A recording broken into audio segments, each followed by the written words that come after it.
Hello बच्चों, आज का टॉपिक है मोल फ्रैक्शन। क्या बच्चों? मोल फ्रैक्शन क्या होता है बच्चों?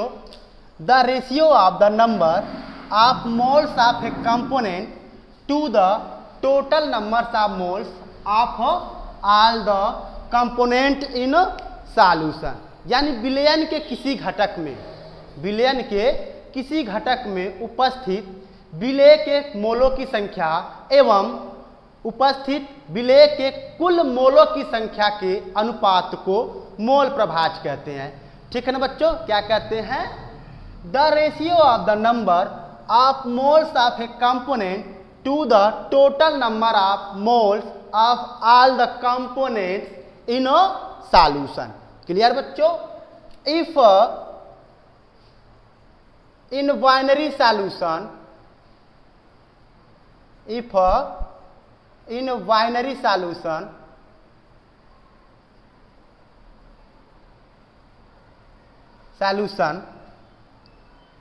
is solute small n mole and solvent is capital N moles। ठीक ना बच्चों? And total moles present in a solution क्या होगा?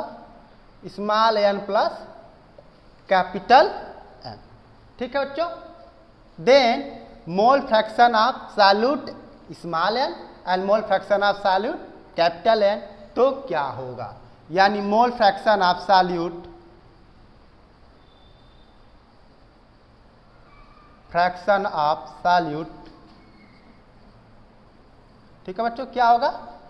Small n upon small n plus capital. ठीक, इसी के according mole fraction of solvent, mole fraction of solvent क्या होगा आपका?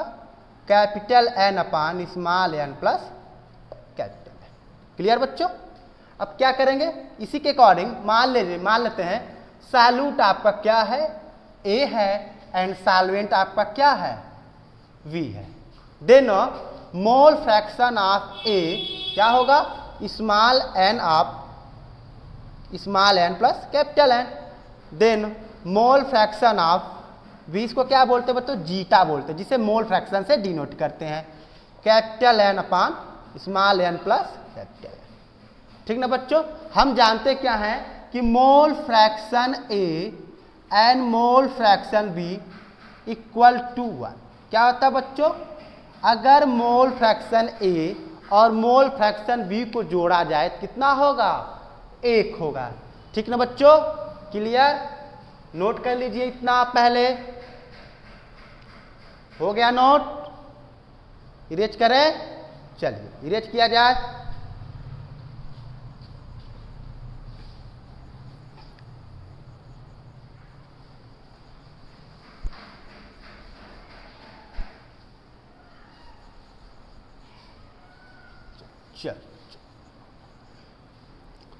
अब देखेंगे क्या बच्चों, इसके लिए सॉल्यूट के लिए एंड सॉल्वेंट के लिए, अदर पार्टिकल के लिए मोल फ्रैक्शन कैसे निकालते हैं। यानी mole fraction of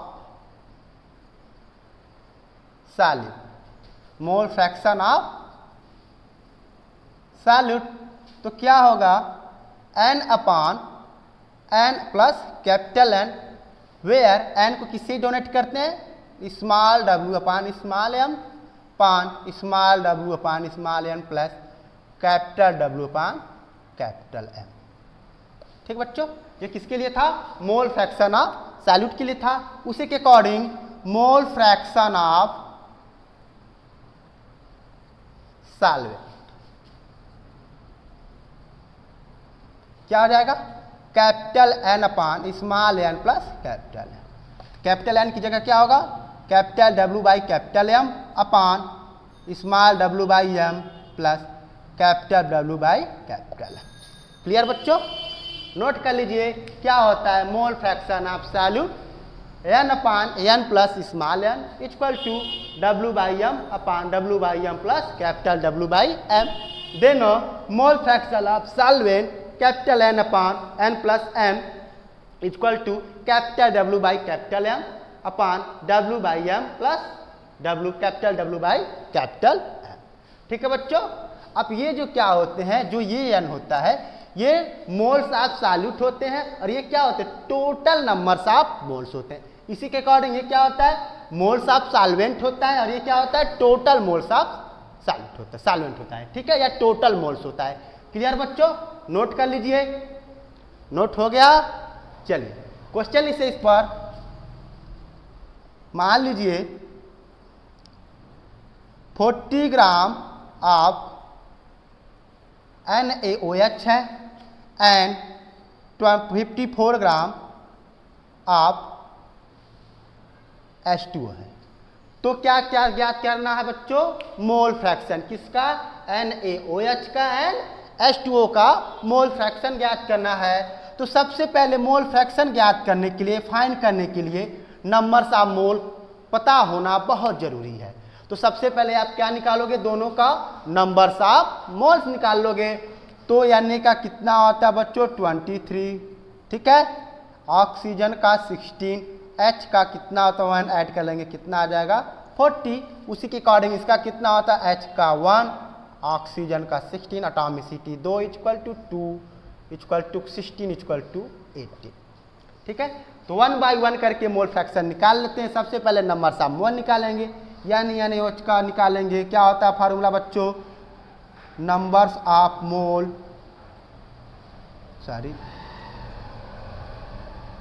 numbers of mole equal to क्या होता है बच्चों, मास गिवन। क्या होता है, मास गिवन अपान मॉलिक्यूलर मास। ठीक, मास कितना दिया है, 40 ग्राम दिया है। मॉलिक्यूलर मास अभी जस्ट ने आपने निकाला है, कितना 40 ग्राम। कैंसिल हो गया, कितना बचा 1 मोल। ठीक है, अब किसका निकाल लेंगे आप, वाटर का निकाल लेंगे। यहां पर number of moles equal to क्या होता है, मास गिवन अपान मॉलिक्यूलर मास। क्या होता है, मॉलिक्यूलर मास। ठीक, मास कितना दिया है 54 ग्राम। मॉलिक्यूलर मास कितना हम निकाले हैं 80 ग्राम। कैंसिल हो गया, कितना आ गया 3 मोल आ गया। कितना आ गया 3 मोल्स ऑफ, यानी H2O के कितने मोल्स आ गए 3 मोल्स आ गए और NaOH के कितने मोल्स आ गए 1 मोल आ गए। इतना नोट कर लीजिए, उसके बाद आगे बताते हैं। ठीक है, चलिए इधर साइड में बताते हैं, इसको इरेज कर लेते हैं। ठीक है, इरेज कर लेते हैं। नोट हो गया। चलिए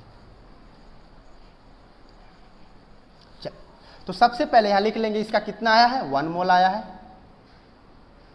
इसका कितना आया है 3 मोल आया है।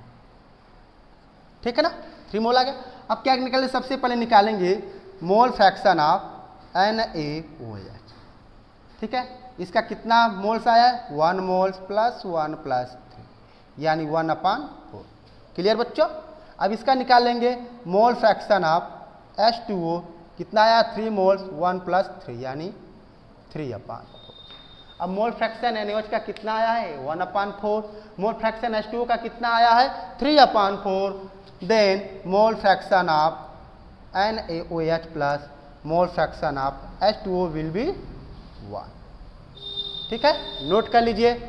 क्लियर। चलिए मिटाया जाए इसको। अगर आपको कोई भी दिक्कत हो इस टॉपिक में, या पहले या दूसरे तीसरे वीडियो में, तो आप कमेंट बॉक्स में कमेंट कर सकते हैं। कोशिश की जाएगी आपकी प्रॉब्लम को सॉल्व करने की। ठीक है बच्चों, इरेज करें। चलिए इरेज किया जाए।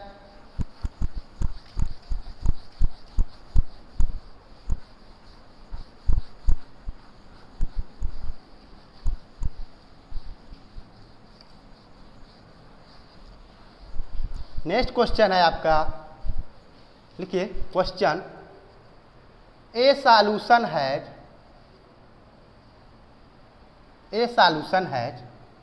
46 ग्राम 46% weight by weight ethyl alcohol in water. In water, find mole fraction of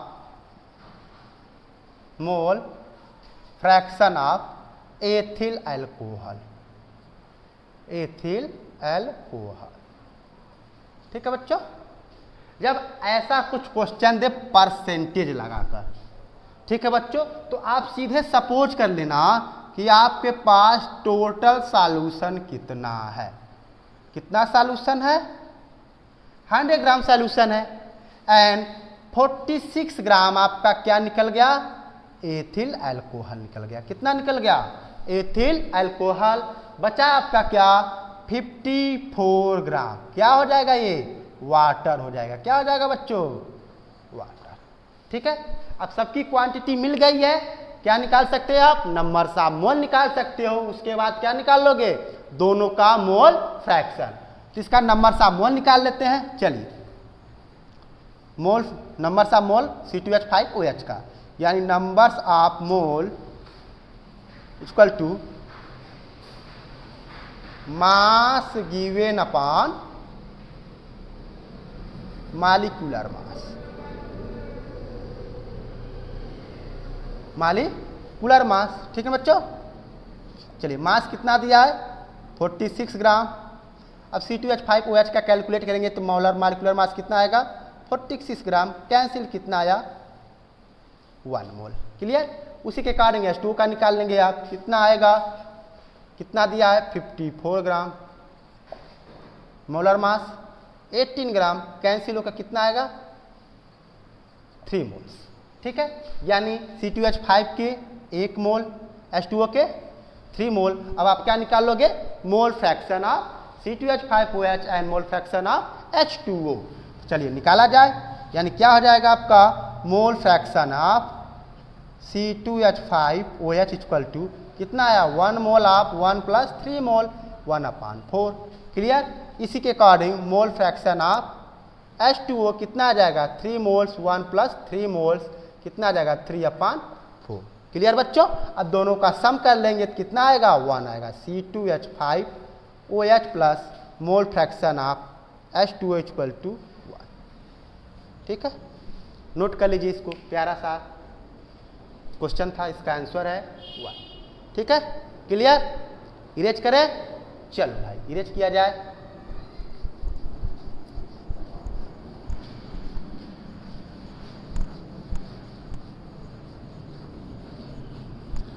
हो सा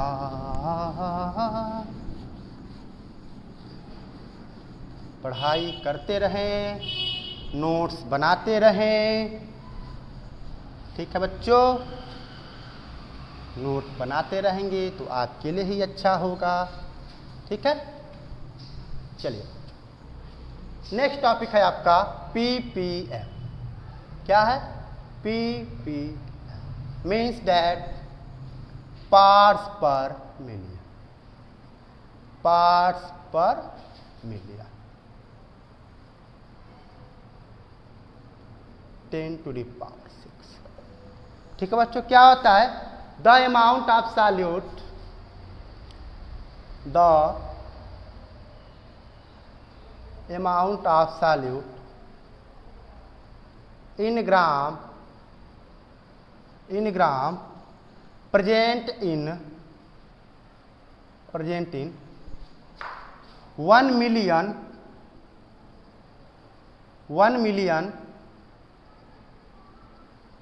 ग्राम या 10⁶ ग्राम। ठीक है बच्चों, ऑफ ए सॉल्यूशन, यानी बिलियन के 1 मिलियन ग्राम में, बिलियन के 1 मिलियन ग्राम में उपस्थित विलेय के ग्रामों की संख्या को, विलेय के ग्रामों की संख्या को क्या कहते हैं? PPM में सांद्रता कहते हैं। क्या कहते हैं बच्चों? PPM में सांद्रता means that the amount of solute in gram present in 1 million gram या 10⁻⁶ gram of a solution. Clear बच्चों? ppm इक्वल टू होता क्या है, mass of solute, mass of solute upon mass of solution 10⁻⁶ बच्चों। ठीक है बच्चों, ppm इक्वल टू क्या होता है, mass of solute upon mass of solution multiply bye 10⁻⁶। ठीक है, मीन्स दैट, यानी सपोज कीजिए 10 ppm solution, 10 ppm solution of cane sugar means that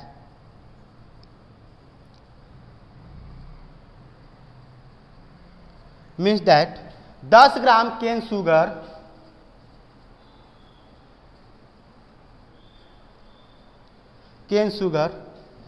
is dissolved 10⁻⁶ gram solution. ठीक है ना बच्चों?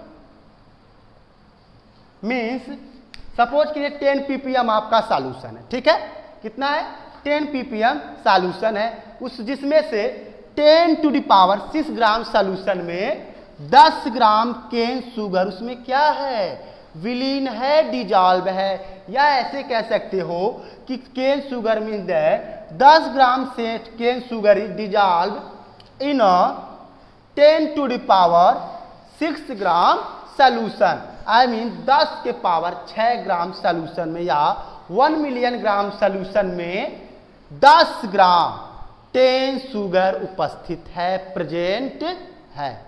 क्लियर बच्चों? नोट हो गया, इतना समझ में आ गया? मिटाया जाए? चलिए ठीक है।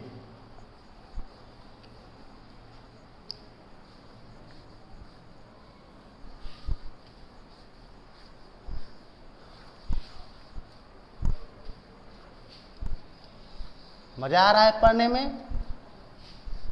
आएगा। इसके बाद हम लोग पढ़ेंगे इस टॉपिक के खत्म होने के बाद कॉलिगेटिव प्रॉपर्टीज। थोड़ा डिफिकल्ट है बट बहुत उसमें इंटरेस्टिंग आएंगे, उसमें क्वेश्चन बहुत अच्छे अच्छे, कॉलिगेटिव प्रॉपर्टीज क्वेश्चन बहुत अच्छे अच्छे बच्चों, उसमें उलझाएगा बट एक बार समझ में आ जाएगा तो बड़ा मजा आएगा उसको सॉल्व करने में। ठीक है बच्चों, क्लियर? अब ये जो पार्ट्स पर मिलियन बच्चों आपका होता है बहुत ही वेरी स्मॉल होता है, यानी वेरी स्मॉल क्वांटिटी। ठीक है, the amount of very small quantity, या पीपीएम जो इसमें होता है वेरी स्मॉल क्वांटिटी में होता है, यानी छोटी छोटी पार्टिकल को, छोटी छोटी पार्टिकल के लिए ये यूज किया जाता है क्या, पीपीएम, यानी यह पीपीएम में सांद्रता। ठीक है बच्चों, क्लियर? नेक्स्ट लिखिए, अगर मान लीजिए एक्वस सॉल्यूशन में आपको पीपीएम निकालना हो, किस में निकालना हो, एक्वस सॉल्यूशन में। ठीक है, तो लिखिए कंसंट्रेशन टर्म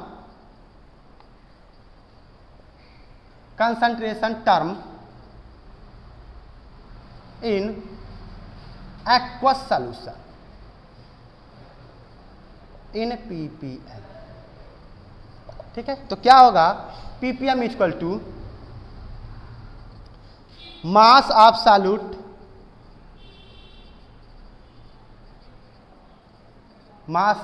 अपॉन क्या होगा, volume of solution, volume of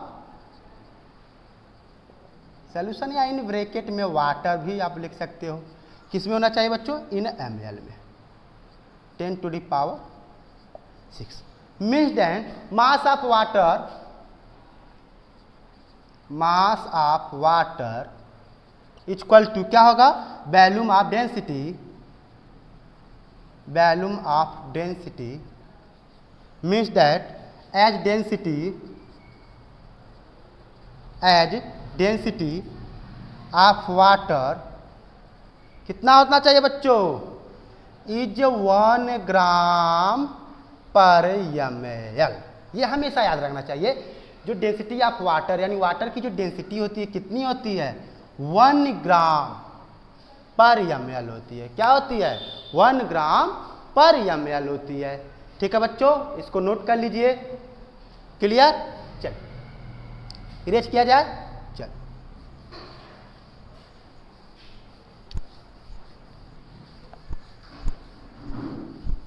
अब सेकेंड टर्म इसी के अकॉर्डिंग लिखिए, गैसियस फॉर्म में। किसमें बच्चों, गैसियस फॉर्म में। ठीक है बच्चों, तो लिखेंगे ppm equal to in a gaseous form, gaseous state. ठीक है, ppm। तो ppm इक्वल टू क्या होगा बच्चों, वॉल्यूम ऑफ गैस। ठीक है बच्चों, volume of gas upon volume of क्या होगा, mixture. Volume of mixture 10 to the power 6। ठीक है बच्चों, सपोज कीजिए 8 ppm concentration of SO2 in a sample of air, means that 8 ml SO2 is present in 10 to the power 6 ml solution। ठीक ना बच्चों, I mean 10 ml SO2 is present in 10 to the power 6 ml solution। I mean 1 million solution में 8 ml SO2 gas present है, उपस्थित है। ठीक ना बच्चों, क्लियर? इरेज किया जाए। चल अब इस पर एक प्यारा सा क्वेश्चन करते हैं। ठीक है बच्चों, चल क्वेश्चन है आपका,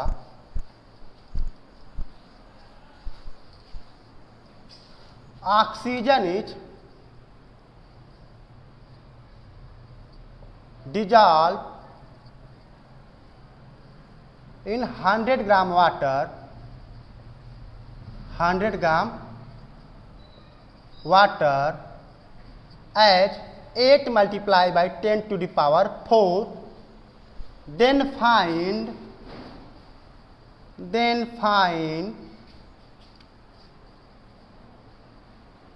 concentration टर्म्स इन ppm। किसमें बच्चों, ppm में आपको निकालना है। अब यार आपका फार्मूला क्या होता है ppm का, ppm इक्वल टू